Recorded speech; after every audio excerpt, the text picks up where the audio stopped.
todos os grupos parlamentares e todos os deputados no exercício desta nossa função. É convidado do Diário da Tarde Nuno Fernandes Tomás, CEO do Grupo ESC, para analisar toda esta conjuntura de corte do rating da dívida portuguesa, ontem determinada pela agência de notação financeira Moody's. Nuno Fernandes Tomás, muito boa tarde. Boa tarde. Era de todo imprevisível esta tomada de posição por parte da Moody's? Permite-me só uma palavra de conforto à família da doutora Maria Eugênia Nogueira Pinto, de quem sou amigo e de quem envio os meus sinceros pêsames. Foi uma grande senhora neste país, minha colega de partido, que prestou também um serviço a Portugal e é um dia de facto triste. Em relação ao que me acaba de perguntar, são também razões, enfim, para nós portugueses ficarmos tristes e desiludidos. Eu diria mesmo que hoje em dia as agências de rating são um veículo de também fazer um terrorismo moderno. E é o que se tem visto, aliás, nos últimos tempos acontecer. Portugal, depois de, enfim, empossar o novo governo, ter uma estabilidade política para os próximos 4 anos, inclusivamente ter o maior partido da oposição vinculado ao acordo que assinou com a Troika, depois de ter mostrado e dar claros sinais que o governo vai cortar o déficit, e inclusivamente já antes mesmo do tempo que se propunha, ao final de 3 meses, depois de avaliar a verdadeira situação dos institutos e todas as fundações para fazer cortes, começou já a cortar nos adjuntos. Mas porquê é que todas essas medidas e essas intenções não chegam para, de alguma forma, acalmar os mercados e até dotar de alguma confiança as agências de notação financeira? Olha, há 3 maneiras de ver isto, na minha opinião. E eu gostava de falar das 3, e vou ser muito objetivo. A primeira é de uma maneira fria, não sendo português, que para mim me é muito difícil. Dizer que, de facto, houve no primeiro trimestre uma péssima execução orçamental. Não esquecer o que o anterior Primeiro-Ministro andou a mentir aos portugueses e à situação que nos trouxe.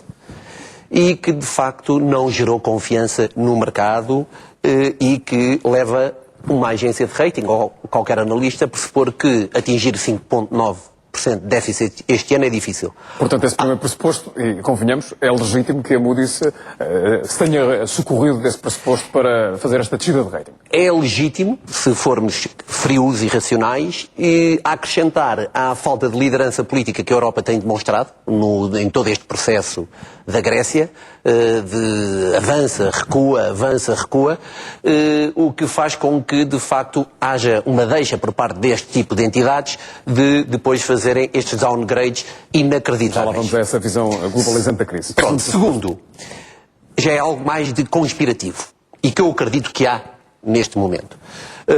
Onde envolve, ou poderá eventualmente envolver especulação, interesses e o facto de ser repetidamente o timing cirúrgico destes downgrades, se formos olhar para os últimos 4 ou 5, serem em dias que Portugal vai emitir dívida, é estranho, no mínimo. E eu não quero entrar em grandes teorias de conspiração, mas quero dizer que é estranho. E posso até, agora, levar, a pensamentos estranhíssimos. Será que o CEO da Moody's fala eventualmente com o CEO de um banco de investimento internacional que vai estar ativo nas privatizações e que quer também arranjar investidores que possam comprar mais baratas as empresas que teremos que privatizar no âmbito também do acordo da Troika? Deixo aqui uma especulação. Será que hedge funds, muitas vezes, em que os consultores são as próprias pessoas que são os grandes gurus de mercados e trabalham como consultores destas agências de rating, põem-se a vender e a shortar o mercado para depois saírem estes downgrades e depois para voltar a entrar no mercado?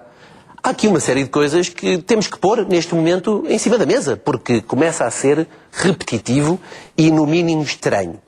Eu diria que a terceira tem a ver muito com uma vingança, revanche.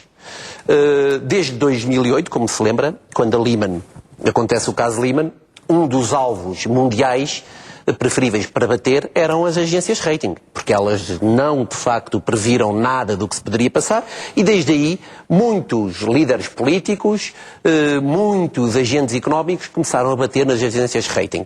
Ainda ouvimos a semana passada a chanceler Merkel dizer que quem teria primazia na análise da dívida soberana dos países europeus era a Troika, e não as agências de rating, até porque as agências de rating, se bem nos lembramos, ficaram muito insatisfeitas com o plano de reestruturação que foi montado para a Grécia, que envolvia privados.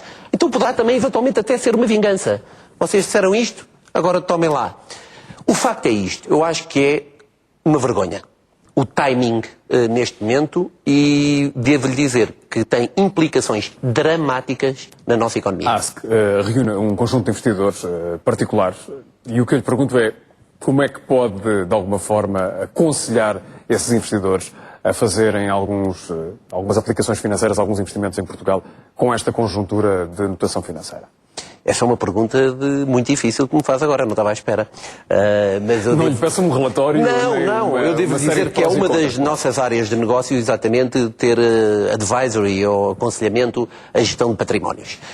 Ora bem, neste momento o que exige aos investidores é estarem muito diversificados, ainda mais do que o normal, eventualmente estarem um pouco, enfim, fora da Europa, embora também outros blocos, como o norte-americano, não estejam a passar dias fáceis.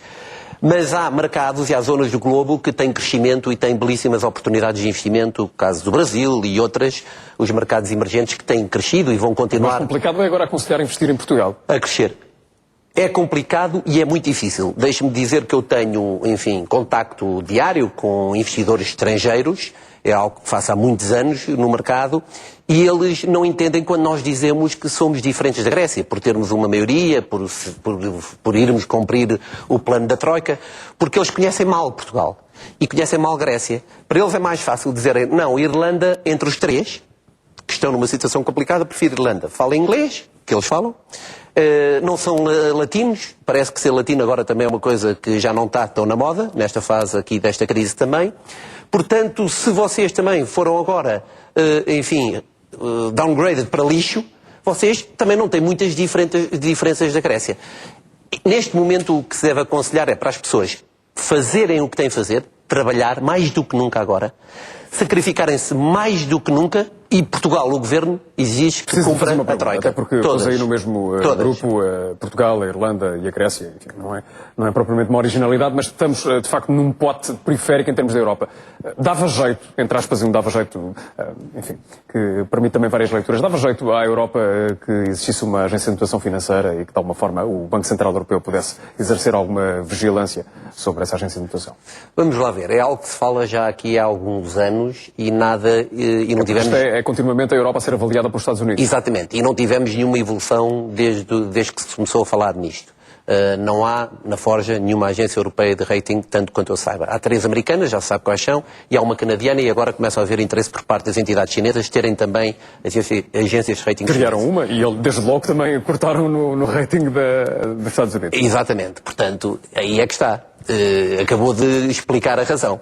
Se nós utilizarmos as agências de rating como uma arma de arremesso, como há pouco referi, que hoje em dia tem servido para fazer quase terrorismo financeiro, vamos entrar num mundo que também não interessa. Não é por aí. Eu acho que, de facto, isto tem efeitos pragmáticos. Vai ser muito mais difícil para nós, portugueses, depois desta downgrade de ontem, nos financiarmos. Para já estamos tranquilos porque fizemos o acordo com a Troika. Vamos ter acesso a financiamento, mas no médio prazo vai ser complicado porque vamos estar mais estrangulados em termos financeiros. Nuno Fernandes Tomás, muito obrigado por ter vindo ao Obrigado eu.